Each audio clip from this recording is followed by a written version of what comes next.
வணக்கம் பிள்ளைகள். நாங்கள் இன்றைக்கி என்ன பாடம் பார்க்க போகிறோன்னா குடியியல் பாடம்.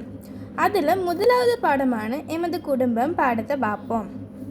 பல குடும்பம் இணைவதால் ஒரு சமூகம் உருவாகும்.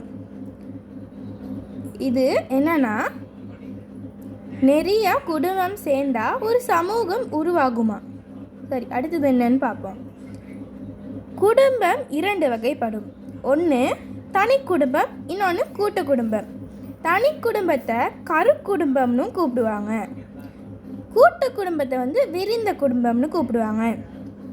தனி குடும்பத்தில் இருக்கிறவங்க யார் யாருன்னு பார்ப்போம். அம்மா இருப்பாங்க, அப்பா இருப்பாங்க, பிள்ளைகள் இருப்பாங்க. கூட்டு குடும்பத்தில் யார் யாரெல்லாம் இருக்காங்கன்னு பார்ப்போம்.